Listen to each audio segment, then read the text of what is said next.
Buenos días, ¿cómo están ustedes en esta mañana? Estamos muy bendecidos. Nosotros creemos que el Señor esta semana nos mostró su amor. ¿Cuánto creen eso? El Señor hizo desviar ese poderoso huracán y por unos pequeños grados no logró impactar como debía hacerlo. Y damos gracias al Señor por esa cobertura de ángeles que ha puesto Él sobre nosotros. Y dando gracias al Señor, quisiera unirme a ustedes en una oración. Vamos a ponernos en pie y vamos a orar. Vamos a darle gracias a ese Dios que nos bendijo esta semana, que nos va a bendecir esta otra semana y que nos tiene preparado un mes de gloria. Este mes será un mes de gloria. Lo creemos desde ya. Padre, gracias. Gracias, Señor, por el privilegio. Es un honor grande, Señor, estar nuevamente acá en tu presencia. Gracias porque tu mano no se ha acortado para bendecirnos. Gracias, Señor, porque tu mano no nos ha abandonado. Gracias, Señor, porque has tenido cuidado de nosotros, de nuestras casas. Gracias porque aún a pesar de nosotros mismos, tú cumplirás tu propósito en nosotros. Gracias, Señor, porque está claro el norte, está claro, Señor, la meta en ti, en tu presencia. Gracias por traernos a tu casa esta mañana. Te pedimos, Señor, que soples del norte, del sur, del este, del oeste. Queremos ese viento, el viento de tu presencia, la presencia de tu Santo Espíritu en esta mañana, quebrando, rompiendo, Señor, y confrontando nuestro ser, mostrando, Señor, qué es lo que tú quieres decir en esta mañana. Te entregamos total señorío, autoridad. Habla, Señor, que tu pueblo escucha. Le decías a Samuel, Samuel, buen pastor, aquí yo estoy y yo esta mañana quiero hablarte. En el nombre de Jesús, escuchamos, habla que tus siervos te oímos, Señor. En el nombre de Jesús. Amén. Vamos a hacer un paseo. Hoy vamos a hacer nosotros algo no convencional. Fíjense bien. Tenemos muchos versículos, pero lo vamos a hacer bien dinámico. Necesito que nos apoyemos, todos con Biblia en mano. Vamos a trabajar con un primer versículo que va a ser en el libro de Éxodo, capítulo 25, y vamos a buscar el versículo del 20 al 22. Antes de hacer eso, quisiera decirles cuál es el título de este mensaje. En oración en esta semana, dado al grandísimo privilegio y al temor pues que hay en nuestro corazón acerca del Señor para ministrar la palabra, estuvimos pidiéndole al Señor, ¿qué quieres decir tú a tu pueblo, Señor? Porque no es lo que nosotros queramos decir aquí en el altar. Yo puedo pararme y decirles varias cosas en mi corazón que pudiera yo compartir, pero es lo que el Señor quiere decirnos.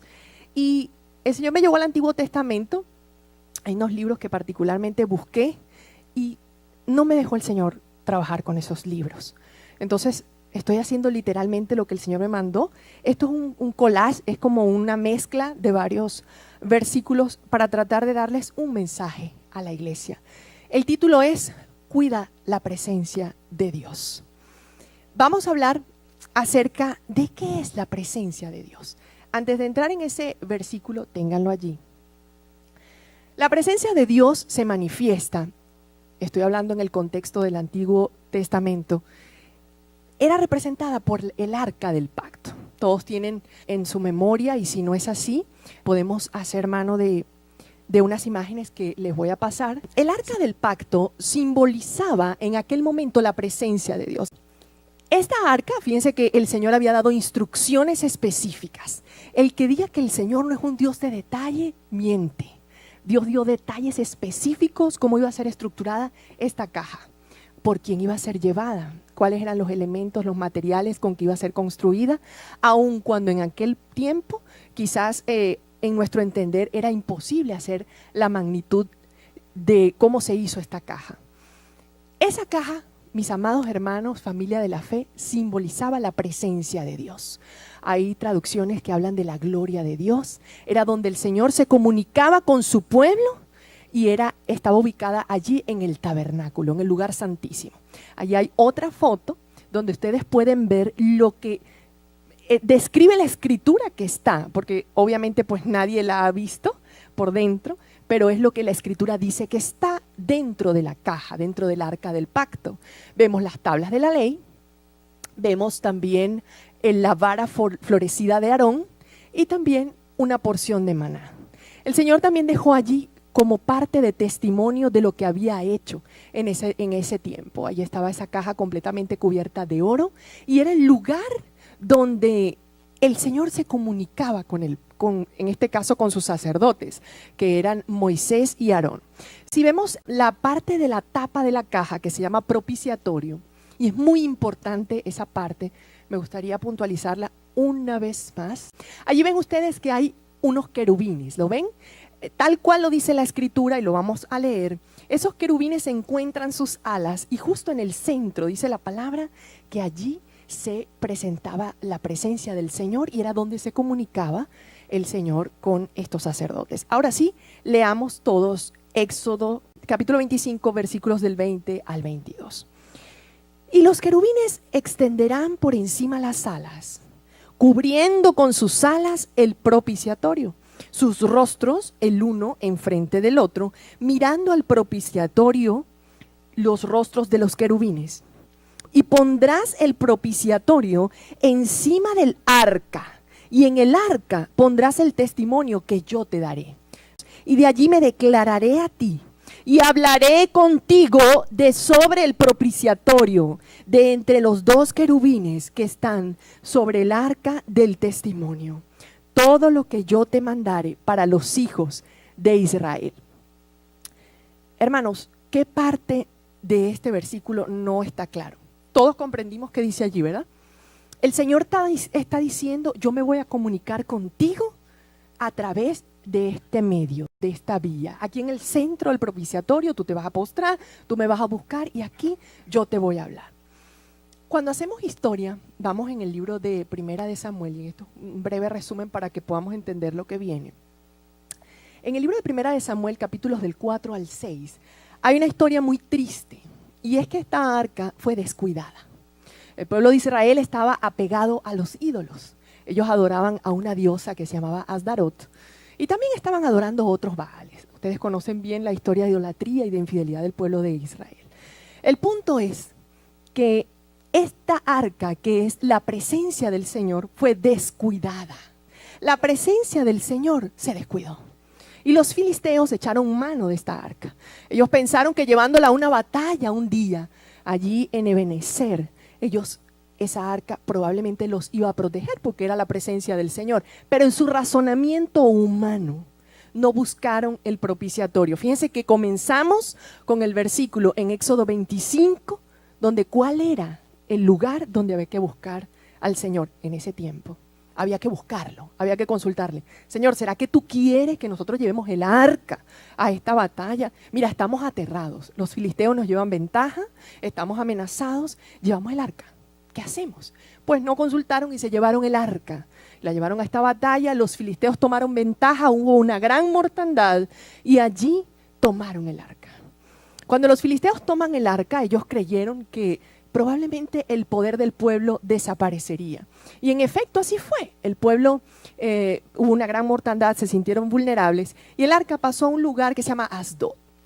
En este lugar el arca estuvo en el templo de un dios pagano, obviamente de los filisteos, el dios de la fertilidad, que era Dagón. Este dios Dagón, conocido como el dios de la fertilidad, tenía su templo ubicado, una gran estatua de piedra erigida allí por el pueblo de los filisteos, y ellos pretendieron colocar el arca del pacto, que simbolizaba la presencia de Dios dentro de este templo.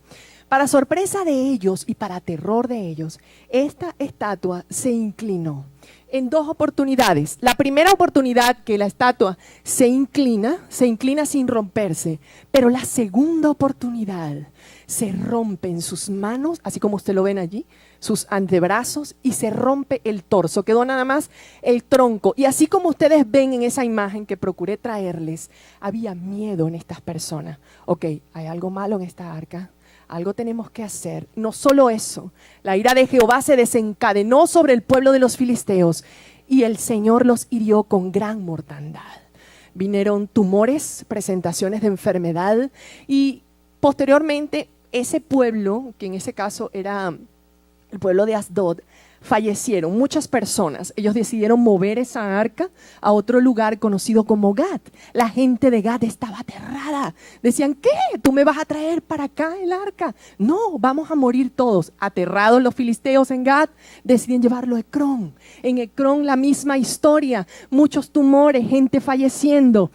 El pueblo de los filisteos, aterrado, van donde sus adivinos y hechiceros, fueron donde estos agoreros y dijeron, ¿qué hacemos? ¿Y ahora qué vamos a hacer? Díganos qué hacemos, devolvemos el arca, no hay de otra. 7 meses estuvo el arca del pacto con ellos y no pudieron hacer nada con la presencia de Dios.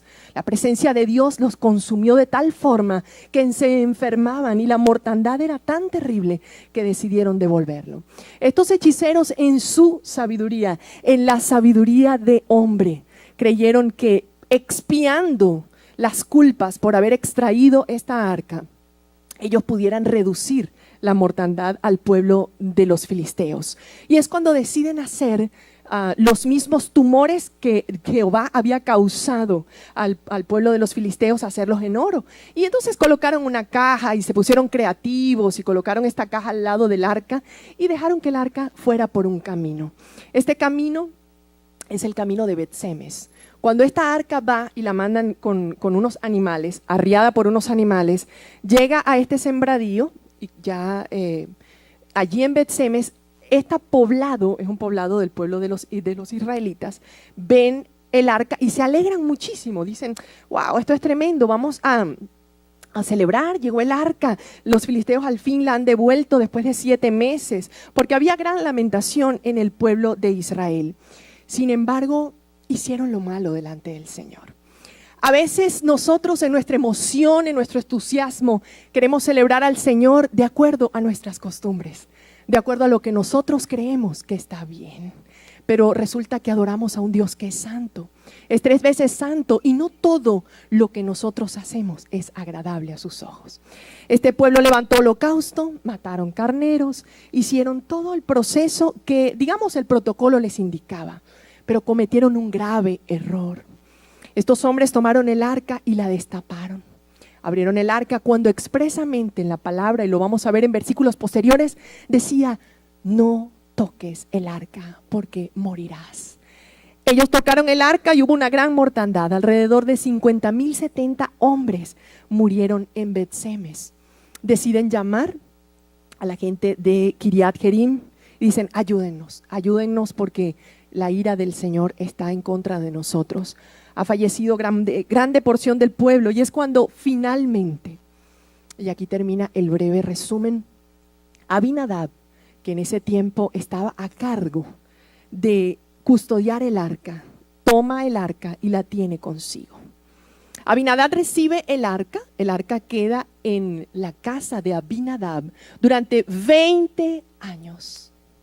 20 años el arca en casa de Abinadab. Abinadab tenía 3 hijos, se llamaban Eleazar, Usa y Ahío.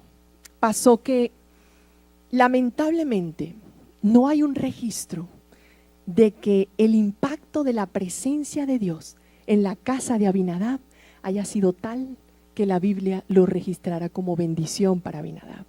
Duró 20 años en el mismo sitio, en el mismo lugar, congregándose en el mismo lugar día tras día, y la presencia de Dios no había logrado hacer nada en ese lugar. Pasamos entonces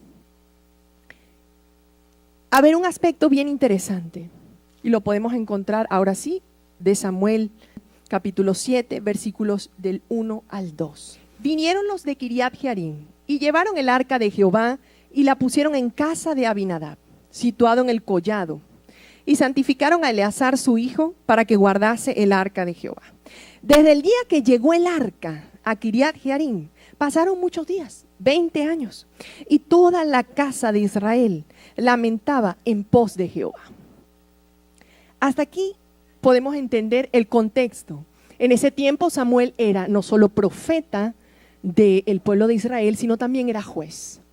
Teníamos a un pueblo dedicado en parte a la idolatría.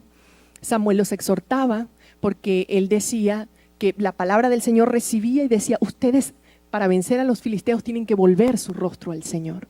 Y así lo hicieron, mas lamentablemente caían una y otra vez. En ese tiempo exigieron a Samuel que querían un rey. Entonces, durante los 20 años que esta arca estuvo en casa de Abinadab y aún reinando Samuel, la presencia de Dios estuvo descuidada. Fíjense que el análisis histórico viene descuido tras descuido de la presencia de Dios.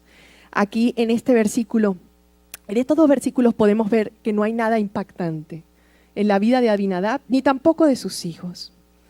¿Cómo el pueblo de Israel, como gente entrenada en la ley? Aquí no están hablando de gente que era impía, era gente que creía en Dios, pero descuidaron la presencia del Señor.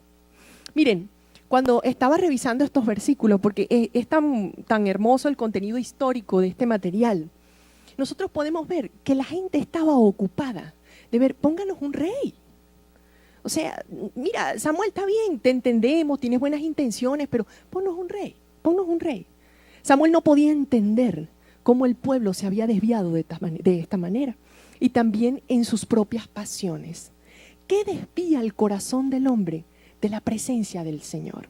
Sabemos que los que confesamos a Jesucristo recibimos el Espíritu Santo, hemos nacido de nuevo, pero pregunta que yo hago esta mañana, y por favor guárdenla en su corazón: ¿tienes la presencia de Dios en tu vida? ¿Verdaderamente la presencia del Señor está contigo? Abinadab tuvo 20 años el arca en su casa y la palabra no registra, como vamos a ver adelante que pasó con Obed-Edom, 3 meses nada más, y su vida fue transformada.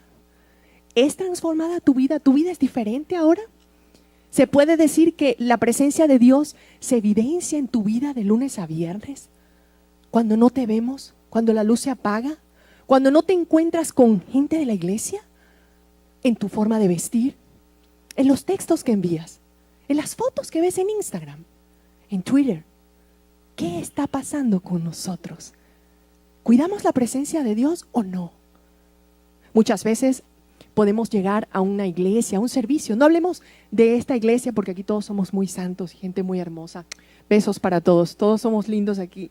Hablemos de otro lugar.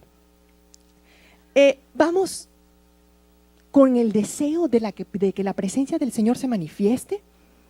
¿Estamos realmente tocados por esa presencia? ¿Es esa la que determina nuestro hablar? ¿Es esa la forma que determina nuestro conversar con el sexo opuesto? ¿Cómo te desenvuelves en tu trabajo? Y quiero decirles algo, los mejores cristianos en el trabajo son los cristianos, no que dicen, yo soy cristiana, sí, a mucha honra, aleluya, y estoy leyendo la Biblia al almuerzo. No, es ese cristiano que con su accionar, con su conducta impacta. Dice, ok, mira, yo no sé si él es maometano, budista, musulmán, pero esa persona, yo quiero uno así en mi trabajo. Quiero esa persona. El impacto de Jesucristo en tu vida no te hace, es que una insignia, yo soy cristiano, sino que verdaderamente muestras la presencia de Dios donde vas. Muestras la presencia de Dios donde tú caminas. En el mall, verdaderamente el corto o largo de tu falda, muestra a Jesús. Muestra a Jesucristo lo que miras por internet. Te das tus gustos viendo alguna película rara. ¿Qué estamos haciendo con la presencia de Dios? En los siguientes versículos vamos a ver un rey que se ha levantado. Ya David había sido ungido. Ya ustedes saben todas las persecuciones que había tenido David. En ese tema no vamos a entrar, pero sí vamos a entrar en la parte donde David siente un deseo profundo por restaurar a Israel. En su corazón, David amaba al Señor. Y sabemos, y lo dice la Escritura, un corazón conforme al corazón de Dios. Este muchacho, pastor de ovejas, detrás de ovejas todo el día, el Señor miró su corazón y dijo, es él, el último de la casa de su padre. El último, el más flaquito. No digamos que era feo, porque dice que la Biblia que era bien parecido. Pero era el más desfavorecido, como al que no le tocaba. pero el Señor miró su corazón. Y en ese corazón de David, corazón humano, decide: voy a restaurar el pueblo, vamos a restaurar el orden. Ya murió Saúl, murieron sus hijos. Bueno, vamos a tomar cartas en el asunto. ¿Qué vamos a hacer? Así que tomó consejo. Esto está en el libro de Primera de Crónicas, capítulo 13. Recuerden que les dije que íbamos a hacer un paseo por algunos libros de la Biblia. Primera de Crónicas, capítulo 13, versículos del 1 al 4.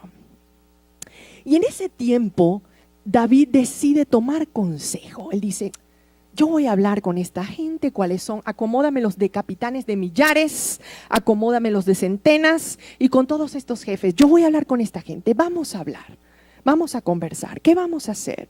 Entonces dice el versículo 1, entonces David tomó consejo, por favor subrayen eso, tomó consejo con los capitanes de millares y de centenas, y con todos los jefes. ¿Recuerdan lo que acabamos de leer? Éxodo 25, decía el Señor: y buscarás, ciertamente decía que buscarás consejo, me declararé ante ti. ¿A dónde tenía que ir David? ¿A dónde tenía que ir David? Al consejo. ¿A millares de hombres, a capitanes, a jefes? ¿O al propiciatorio de rodillas a buscar al Señor? ¿A dónde tenía que ir el rey David? Pues el rey David fue con un corazón dispuesto a hablar con estos jefes de millares y de centenas. Y dijo David a toda la asamblea de Israel: si os parece bien y si es la voluntad de Jehová vuestro Dios, enviaremos a todas partes por nuestros hermanos que han quedado en todas las tierras de Israel, y por los sacerdotes y levitas que están con ellos en sus ciudades y ejidos, para que se reúnan con nosotros. David tenía la intencionalidad de rescatar, de restaurar. En su sabiduría quería hacer lo bueno, pero no tenía el respaldo de Dios. Todos han notado que él no buscó el propiciatorio, no se arrodilló, solo buscó la compañía del hombre o la aprobación del hombre. Fíjense que aquí dice: si os parece bien. O sea, ¿qué piensan ustedes? Estamos aquí, una reunión. A ver, hagamos una asamblea. ¿Qué les parece a ustedes que debemos hacer estos 3 meses que quedan del año? A ver, ¿qué piensas tú, Albita? Vicente, ¿qué opinas tú? Yo creo que tenemos que ir al propiciatorio. Hay que buscar la presencia del Señor. Vamos a ver, ¿qué quieres tú, Señor? Quedan 3 meses de este año, un año que ha sido de bendición para muchos de nosotros. ¿Cómo lo quieres cerrar, Señor? ¿Qué es lo que tú quieres? Muchas veces he tenido el privilegio de representar el ministerio de danza por varios años. Quiero contarles algo anecdótico que aprendí hace poco. En estos 4 años, vamos a cumplir del ministerio, y nosotros usamos un manto grande. Yo creo que ustedes lo han visto. Es un manto, tiene diferentes colores, a veces es dorado, a veces es verde. Este manto simboliza la gloria de Dios. Un día, en uno de esos movimientos que hacemos, ese mantón grande, las que hemos tenido el privilegio de danzar con él, hacemos una onda en el centro y colocamos nuestros brazos hacia adelante, imitando una onda. Esa onda encuentra nuestros brazos, tanto los de mi compañera como los míos, en el centro, y literalmente simboliza el arca del propiciatorio, todo lo que es la tapa del arca del pacto. Y en el centro la presencia de Dios, y es la gloria de Dios. Miren, los símbolos, las señales, los detalles que Dios ha dado, cosas pequeñas, no las desestimemos. El Señor nos ha dado a nosotros recursos valiosísimos, un manto, un color. Quizás muchos preguntaremos: oye, ¿y qué color es? ¿Y por qué esta gente se viste de ese color? Este mes nosotros estamos ministrando el amor del Señor en este color fucsia. Y no es que nos uniformamos, ay, pero es que ellos tienen que estar iguales. No, es que el Señor lo ha dicho en el propiciatorio. El Señor ha mostrado en su presencia: yo quiero ministrar amor a mi pueblo. Este mes quiero que sea de amor, yo quiero mostrarte mi amor. Y yo esta mañana te estoy trayendo esta palabra en el nombre de Jesucristo para decirte: cuida la presencia de Dios. Cuida la presencia de Dios. Cuida la presencia de Dios, porque Él está aquí. Él está aquí. Aun cuando tú te estás duchando, aún lo que tú estás pensando, aún ese hermanito que te dijo que le habían salido los documentos y no te han salido los tuyos y te pusiste verde de envidia. El Señor está ahí. El Señor te está mirando. El Señor te está viendo cuando estás con ojitos coquetos mirando al hombre que es casado. Él te está mirando. Él te está viendo cuando te estás arreglando en el espejo. ¿Para quién te vistes tú? ¿Para quién te maquillas tú? ¿Para quién está en el propiciatorio? ¿O para ti? ¿Estás buscando consejos de capitanes, de jefes, de gente experta? ¿O estás arrodillado en el propiciatorio? ¿A dónde estás?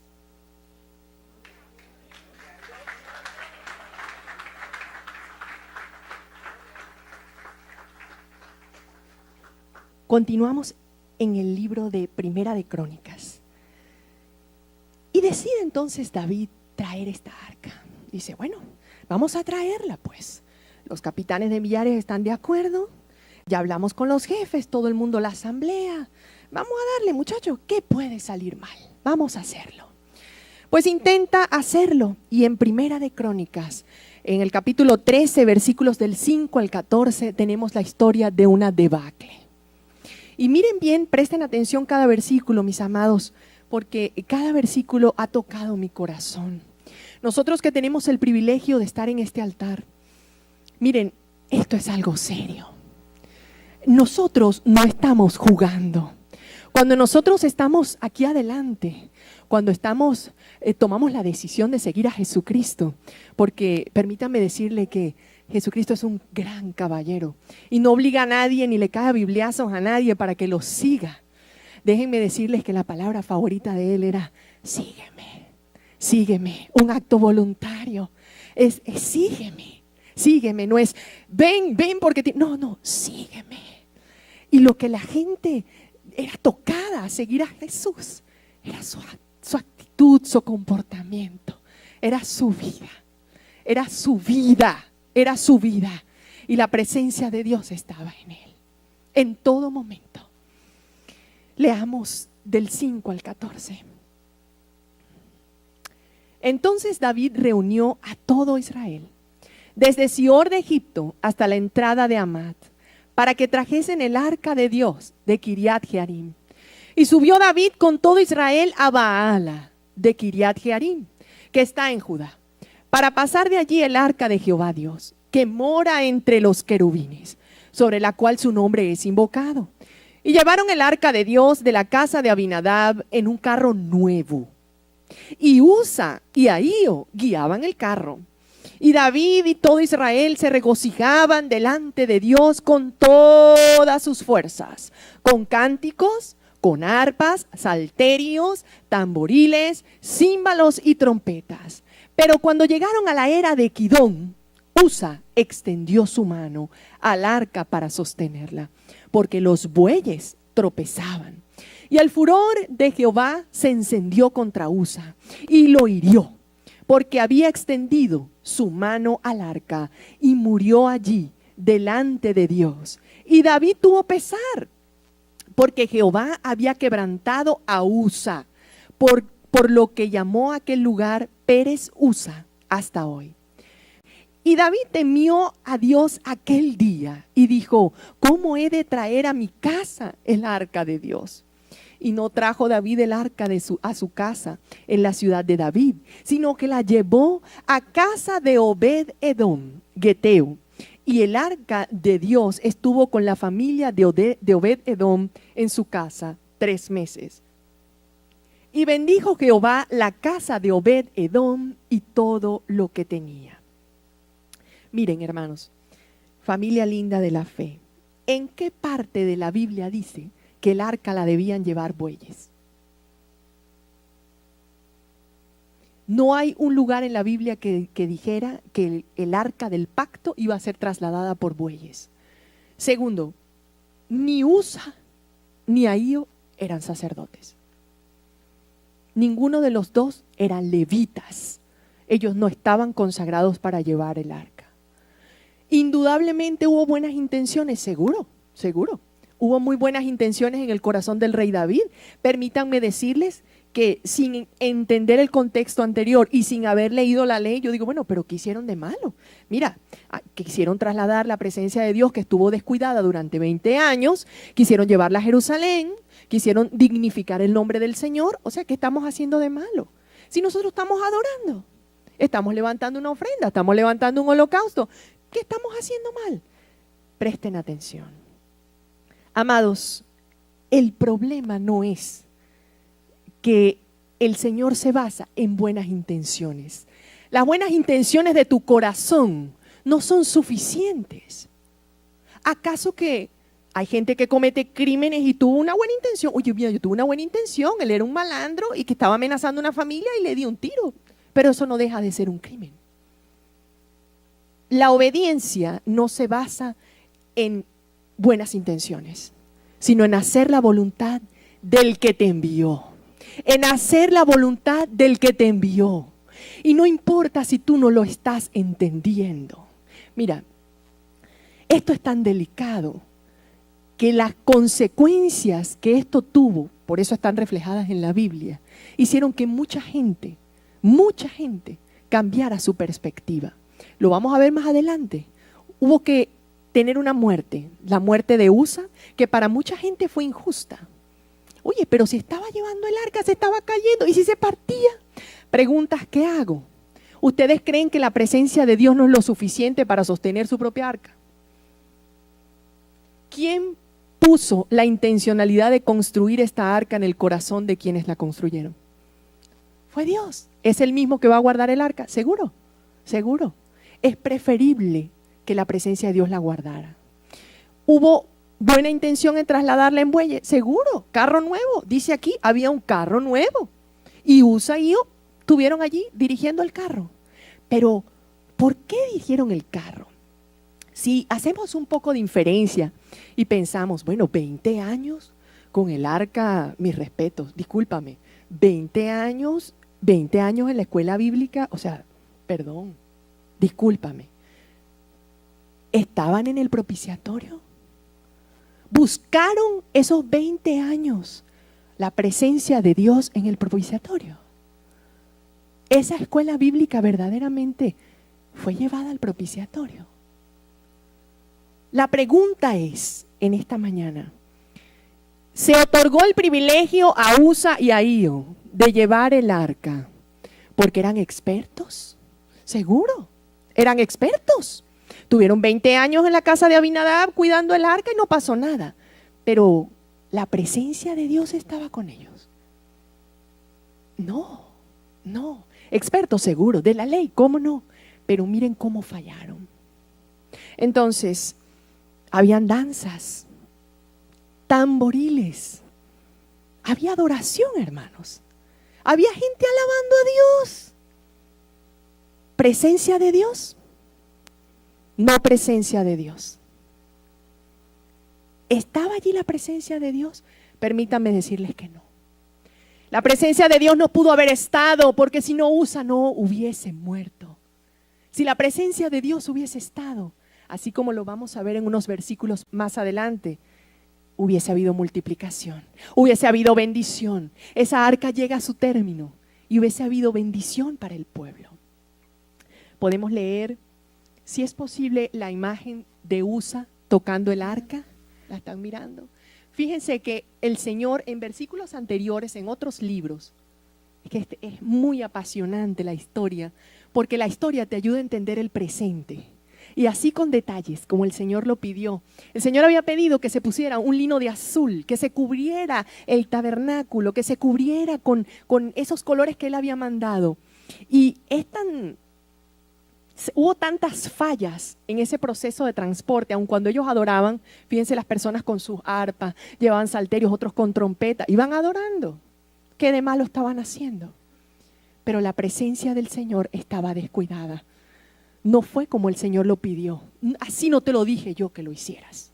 No es lo que tú quieres, es lo que yo digo, dice el Señor. Es lo que yo te digo en el propiciatorio. Es lo que yo te digo ahí que hagas. Si yo te digo que vayas y le pidas perdón a esa persona, tú tienes que ir. Te lo dice en el propiciatorio. Ya no busques consejo. será, Vicente, ¿tú crees? ¿Será que le tengo que pedir perdón? ¿Qué va a saber Vicente? ¿Qué va a saber la tía Elena o el hermano Carlos si yo le tengo que pedir perdón o no? Es en el propiciatorio, hermano. ¿Usted quiere que le pase lo de USA? Pues no. Entonces busquemos el propiciatorio. Es en el propiciatorio.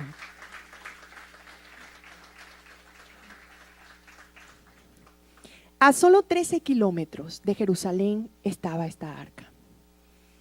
Y allí estuvo 3 meses en casa de Obed-Edom. Vamos a hacer un pequeño análisis, ya casi estamos culminando.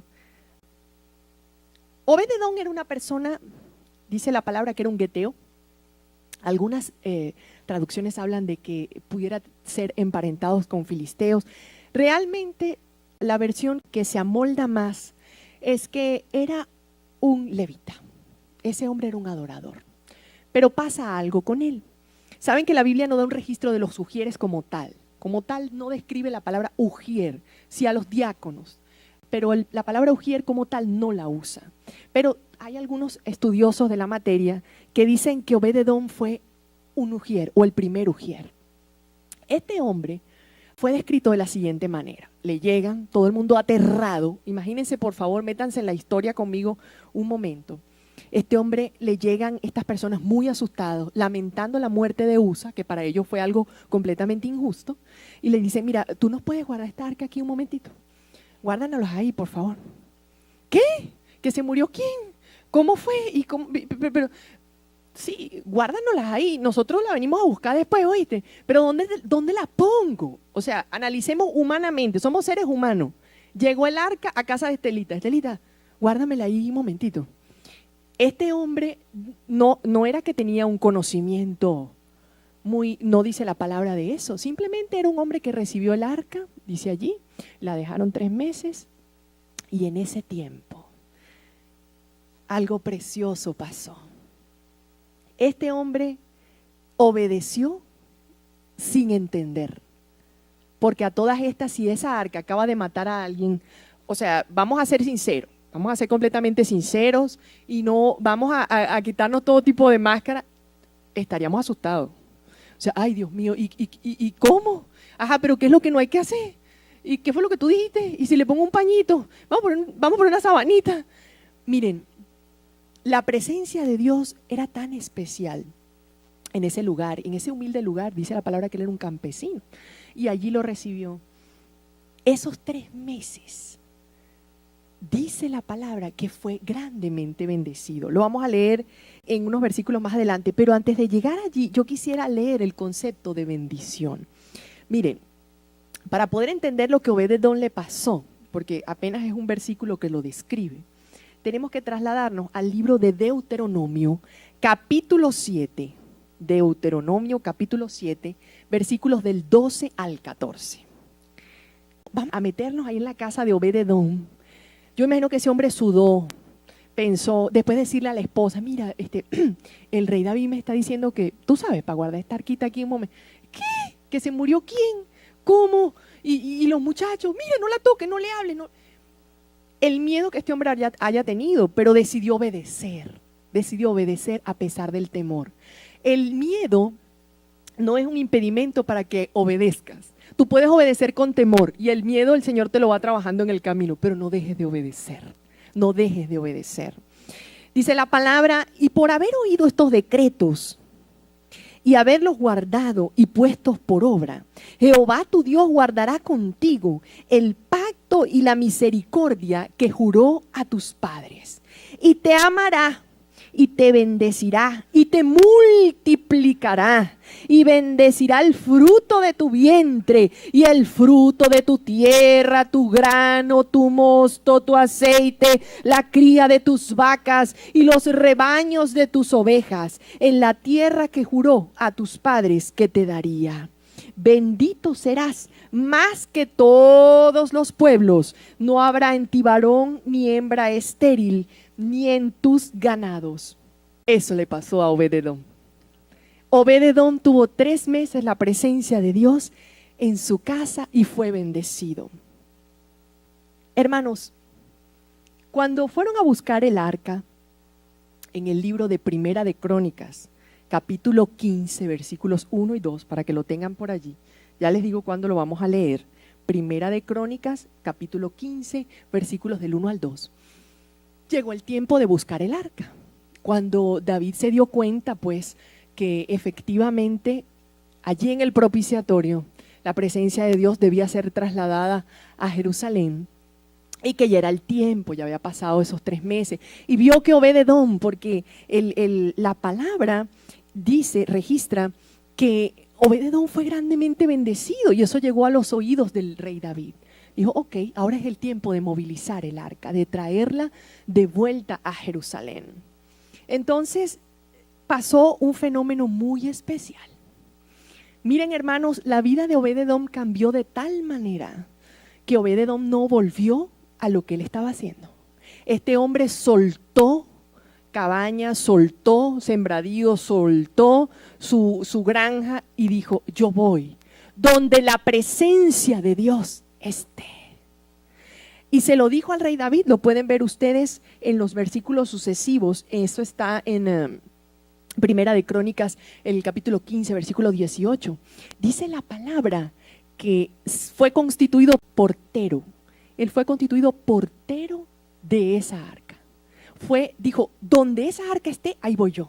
Ahí hay presencia de Dios. Donde allí esté, allí voy yo. Hermano, donde la presencia de Dios esté, allí vamos a ir nosotros. Obed-edom tomó una decisión por su casa. No era experto, no tenía 20 años con el arca. A lo mejor no había ido a una escuela bíblica en su vida. El hombre no tenía conocimiento, pero sabía. Donde la presencia de Dios esté, yo quiero estar. Donde la presencia de Dios esté, yo allí quiero estar. Allí seré bendecido. Allí habrá seguridad para mí. Allí habrá cobertura para mi casa. Allí yo quiero estar. Donde sea, así sea limpiándola, al ladito, pero no me separes de la presencia de Dios. Allí vamos a estar.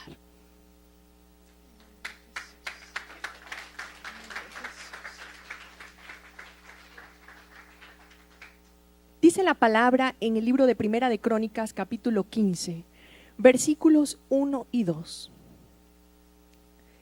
Hizo David también casas para sí en la ciudad de David, y arregló un lugar para el arca de Dios, y le levantó una tienda.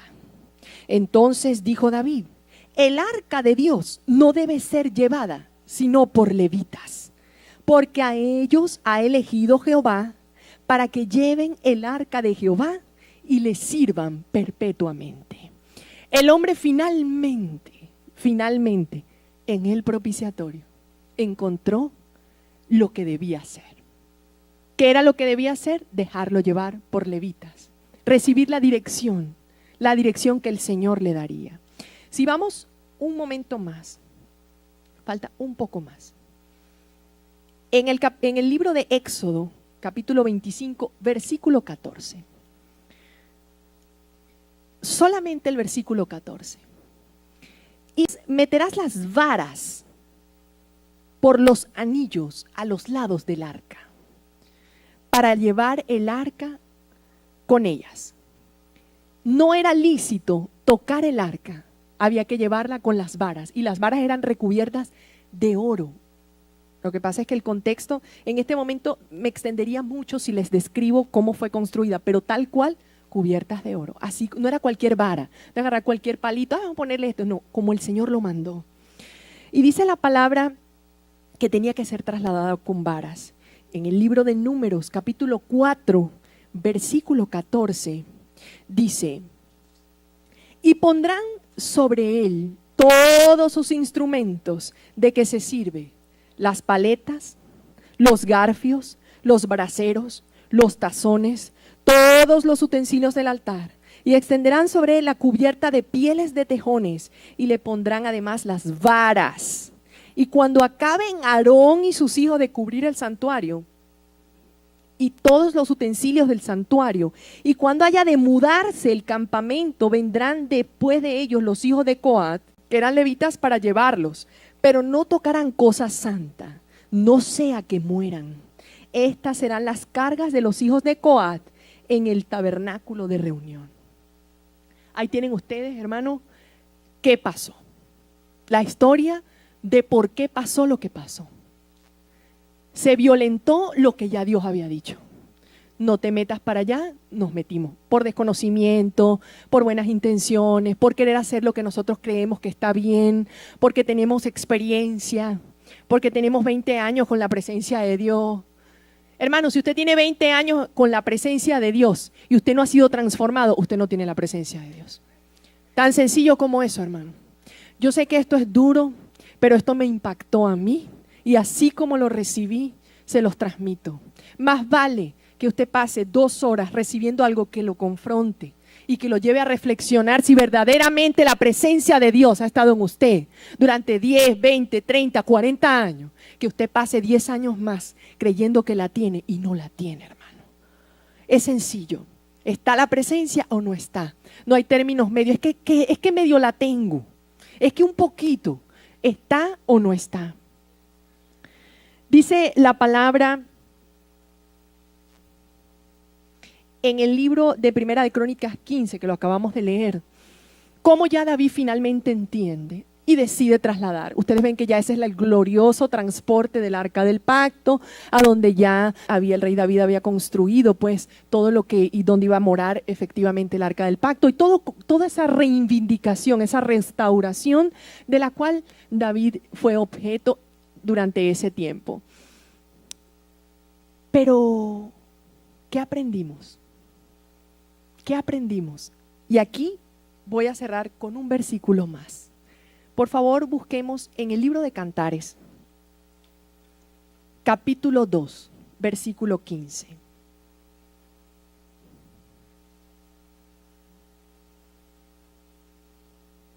Ténganlo allí. Capítulo 2, versículo 15. Hermanos, aquí hay una etiología, o digámoslo así, en palabras más sencillas, la historia de un desastre. Y lo bueno de un error no es pararnos y juzgar el error. No, la idea es levantarnos y decir, ok, hubo un error, ¿qué voy a aprender? ¿Qué aprendí pues? ¿Qué se puede aprender de esto? Primero, la presencia de Dios está. La presencia de Dios va a estar en tu vida en la medida que tú la cuides. La presencia de Dios está.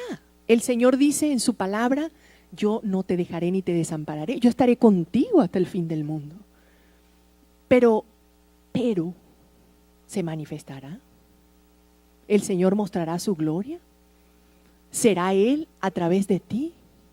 ¿Muestra el Señor su gloria cuando pasando una luz roja te frenó un carro de golpe atrás? Sale gloria a Dios y tu mano por la ventanilla, Dios te bendiga, gracias por el susto que me acabas de dar. O verdaderamente salta nuestro temperamento y la presencia de Dios como que, ok. Cuando alguien se nos pasa delante de la fila en el supermercado, cuando vas a pagar de forma obviamente descarada, cuando alguien nos pisa, cuando alguien nos engaña, cuando alguien nos traiciona, cuando nos enteramos que alguien está murmurando de nosotros, cuando alguien está levantando falsos testimonios en nuestra contra. ¿Cuál es tu reacción, hermano? ¿Pides fuego consumidor? ¿Que mal rayo lo parta, Señor? No. ¿Qué dices tú? ¿Que alguien venga y lo engañe peor? ¿O verdaderamente vas a ese propiciatorio?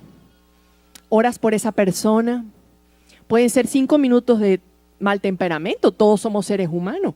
Aquí ninguno va a decir que en ningún momento de su vida se ha molestado. Pero la presencia de Dios está en ti.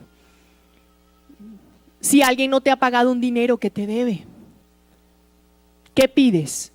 ¿Qué pides para esa persona? ¿Qué pides?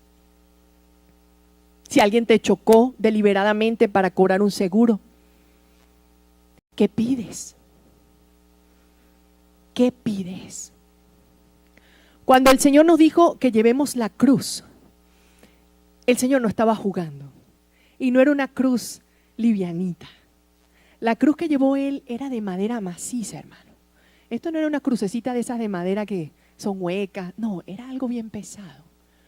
Y el que quiere seguirlo o los que queremos seguirlo, tomemos la cruz y sigámoslo. Y esto toma trabajo. Esto no es de un día. Cuando nosotros venimos aquí a la iglesia, nos saludamos, ¿verdad? Y nos damos cariñito. Pero esto es un gimnasio, hermano. Esto no es un grupo social para, tú sabes, bueno, hola, ¿cómo estás? No, hermano, esto es un campo de entrenamiento. Esto es un gimnasio. Para situaciones como la que pasó esta semana, del huracán Matthew o cualquier otra cosa, huracanes personales, tornados familiares, usted tenga cómo salir adelante. Cuando nuestra amada apóstol se para acá y nos habla de la vida abundante y nos dice, yo les puedo fallar, ustedes a mí, y nos da toda esa palabra hermosa para enseñarnos a vivir. Mire, hermano, aunque suene retórico, aunque suene reiterativo, miren, atesórenlo. Miren, a mí me venía a la mente cuando veía las noticias de la proximidad de esta tormenta, cuando todavía no había girado.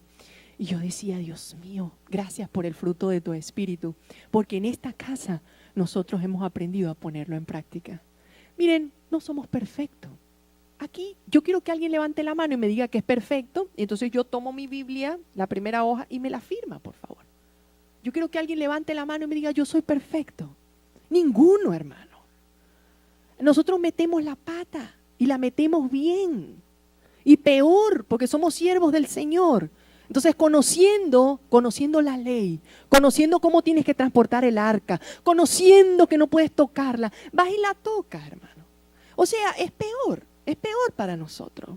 Entonces, en este gimnasio, en esta mañana, vamos a recibir ese entrenamiento.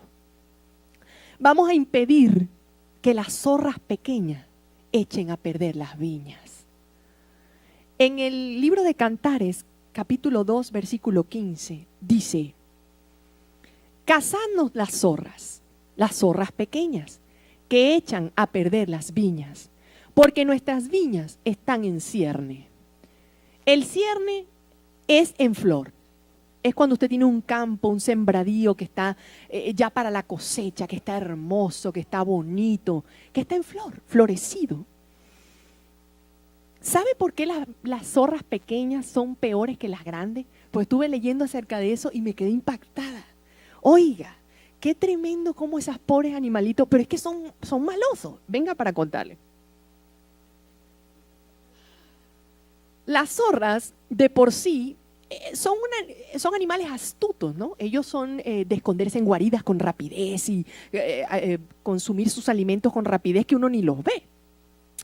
Pero las zorras pequeñas son peores que las grandes, porque en las viñas, traten de imaginarse aquí un sembradío, una viña, donde obviamente se produce la vid, las matas de la vid. Entonces ellas se paran en sus dos paticas, porque son pequeñas, para tratar de alar el fruto. Se comen el fruto igual, pero destrozan la mata, rompen la rama. Entonces son peores que las grandes, porque la grande se come el fruto y se va. Pero la pequeña desgarra la mata, rompe la rama. Y para restaurar eso, hermano, tiene usted o que replantar o que ponerle un tratamiento intensivo a esa mata. Entonces, preguntas. ¿Hay zorras pequeñas en tu vida? ¿Te estás dando unos permisitos por ahí? Nos estamos dando unos permisitos. Ay, pero es que yo soy así, ese es mi temperamento. Yo no pido perdón, hermano. Ay, el que se equivocó fue él, déjalo que él venga. Si me debe, que me pague. Él tiene que pagar lo que hizo. Somos todos nosotros, hermano, sin excepción, propensos a hacer leña de los árboles caídos, ¿sabe? A veces cuando nos enteramos, fulano cayó en pecado. ¿Quién? Cuéntame, ¿y con quién y a qué hora? Y yo la conozco o lo conozco, pero por favor dime detalles. Y no porque seamos mala gente, así somos los seres humanos. Mientras más detalle, el detalle morboso. Y no puede ser. Hermano, esas son zorras pequeñas. ¿Tú crees que la presencia de Dios se agrada en ti con eso? Edifican tus conversaciones. Lo que hablas por teléfono, hermano. Ay, voy a llamar a esta hermanita. El desahogo familiar de hablar mal del pastor en la mesa de la cocina, eso edifica tu casa. De hablar mal del sonido de la iglesia, edifica tu casa. Como dice mi pastor el área, Almighty God. Es impresionante, hermano. Y son zorras pequeñas. Y usted las tiene, y yo las tengo. Son pequeñas zorras. Entonces, cuando vayamos a ser, vamos a ponerlo así, víctimas de los chismes o de murmuraciones o de juicios o de señalar y medir con la vara de medir a otra persona y de herir y lastimar, mira tus propias zorras, mira tus zorras, cuida tu viña, cuida tu viña. Finalmente, mis hermanos, tengo 5 cosas que decirles, bien cortitas. 5 principios para cuidar la presencia de Dios. Busca siempre el consejo de Dios. Principio 1. Busca siempre el consejo de Dios. Principio 2. Obedece todo lo que te ha mandado, aun cuando no lo entiendas. Obedece todo lo que te ha mandado, aun cuando no lo entiendas. Principio 3. Mantente haciendo las funciones que Él te ha enviado a hacer. No te pongas a estar agarrando otras funciones porque crees que está bien, a menos que en el propiciatorio el Señor te lo haya revelado. No te metas a hacer algo que no ha sido llamado. Si el Señor a usted no le ha hablado que usted tiene que dejar su tierra y su parentela, mejor no la deje, hermano. Si el Señor no le ha dicho a usted que se mude, no te mudes, hermanito. Que no te compres el carro todavía. No, pero es que yo sí. Ve a ver si en el propiciatorio el Señor te habló. Si te habló, lánzate que vas a poder pagar todos esos giros y vas a poder comprarte tu carro. Pero si no te ha hablado, ten cuidado. Ten cuidado. No sea que te pase lo de USA. Ten cuidado, hermano. Ten cuidado. Que yo siento la voz de Dios de casarme con esa muchacha, es que está re linda. Cuidado, hermano. ¿Qué es lo que te está motivando a casarte con ella? ¿Qué es lo que te está motivando a casarte con él? ¿Qué es lo que te está motivando? Cuidado con las zorras pequeñas. Cuidado con los atajos. Yo voy a decir que soy concubino para que me den un crédito en el banco. Yo voy a decir, bueno, vale, que tengo un hijo. ¿Para qué? Para que me ayuden con tal cosa. Cuidado con la zorra pequeña. Cuidado con esa zorra pequeña. Porque, ¿sabes una cosa? Pareciera que ganas, pero pierde, hermano. Usted pierde. Principio 4. Mantén el enfoque del enorme privilegio que significa ser su escogido. En este punto, quisiera decirles a mis compañeros de altar, mis compañeros que nos paramos aquí adelante, mira, sea un púlpito de tierra, de alfombra, de mármol, de granito, de oro, donde nosotros estemos, honremos la presencia del Señor. Honremos la presencia del Señor. Mira, cuando levantamos un instrumento aquí para adorar este ministerio hermoso de danza, cuando mis compañeros toman este micrófono y adoran al Señor, procura que sea esa misma voz del propiciatorio. Porque cuando eres tú de estrellita, mira, hermano, te pasa lo de USA. Ten cuidado de no ser una estrellita. Ten cuidado, si el cabello se te levantó por alguna circunstancia, por causas de humedad, como pasa, que eso no sea un detenimiento para que Dios te use. Cuidado con el selfie que tú te tomas. Hermano, hace poco me ingresé a Instagram y de verdad que me asusta pues un poco. Aquellas personas que conocemos un poco la conducta humana, usted ve fotos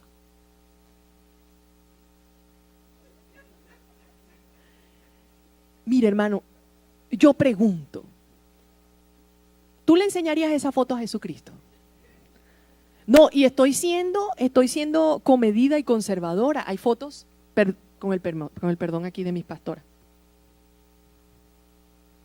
La mirada impresionante, como si, peor que las zorras pequeñas. Entonces, una mirada que no sabemos si es que el ojo, si es que meten un ojito, si es que se les metió una basura en el ojo, si es que el rímel se les pegó la pestaña de arriba con la de abajo. O sea, uno no sabe, o si de repente querían ir al baño. Uno realmente edifica tu foto. Tu selfie edifica. ¿Para qué te tomas un selfie? Ajá.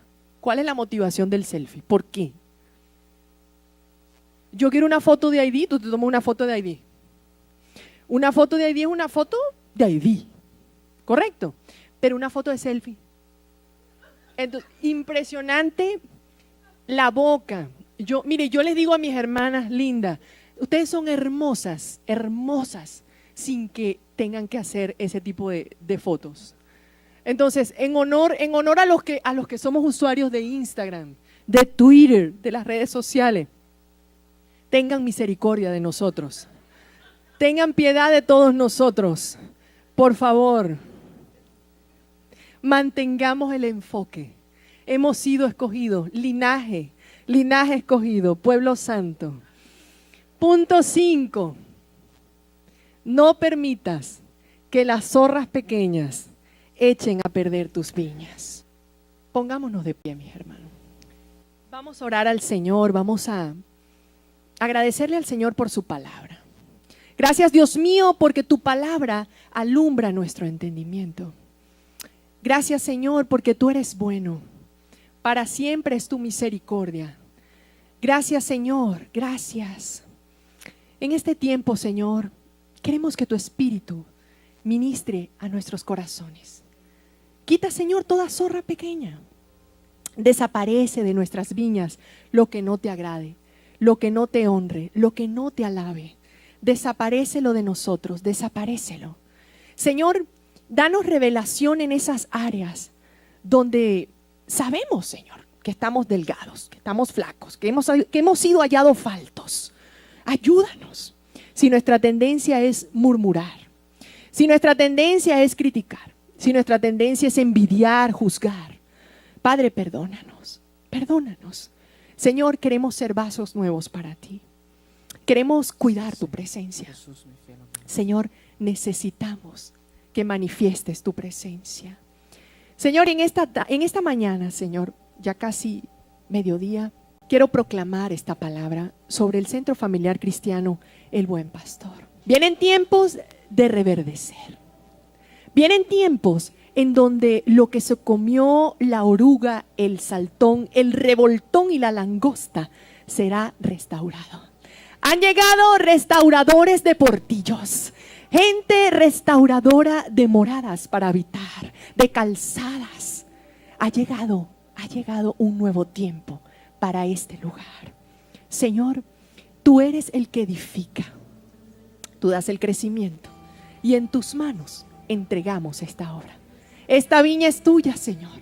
Y si hemos sido objeto de zorras pequeñas, si hemos nosotros sido esas zorras pequeñas, perdónanos, Señor. Padre, con un corazón constricto, humillado, venimos delante de ti, pidiéndote perdón. Perdona, Señor. Así como David rectificó y dijo, ¿saben qué? Ahora sí lo vamos a hacer bien. Vamos a llevar el arca como Dios manda que la llevemos. Buscar el consejo en el propiciatorio. Buscar la palabra, buscar la presencia primero. Y después podemos manifestarlo a la asamblea. Después se lo decimos a los demás. Pero el consejo es en el propiciatorio. En esta mañana yo te invito, vamos a acercarnos al propiciatorio. Que en el nombre de Jesús Él nos hable. Nosotros somos vasos, el que habla es Él. El que nos da a nosotros el discernimiento es Él. Quiero invitarte, el altar está abierto, el que quiera pasar, simplemente vamos a ese propiciatorio. Que el Señor nos hable en esta mañana. Cada quien tiene su propia viña. Cada quien conoce su propia viña. Reconcíliate con ese propiciatorio. Ese lugar que ha estado descuidado. 20 años, 15, 10, 5, no sé. Yo no estoy aquí para juzgarte. Yo no estoy aquí para levantar un juicio en tu contra. Yo lo que te estoy diciendo es que el tiempo se agota. Que ya el Señor está en puertas. Que Él quiere gente en el propiciatorio. Que Él quiere gente que busque su presencia. Que quiere gente reconciliándose. Quiere gente que escuche su voz. Hay iglesias sin Dios. Hay un montón de congregaciones enormes, grandes, pero yo no estoy allí. Mi presencia no está en ese lugar. Se reúnen en mi nombre y no me dejan hablar. Se reúnen en mi nombre y no me dejan expresar. Se reúnen en mi nombre y no me dejan ser. En el nombre de Jesús, en esta mañana, yo te invito. Ven al propiciatorio. Ven a este lugar. Ven a este lugar. En el nombre de Jesús.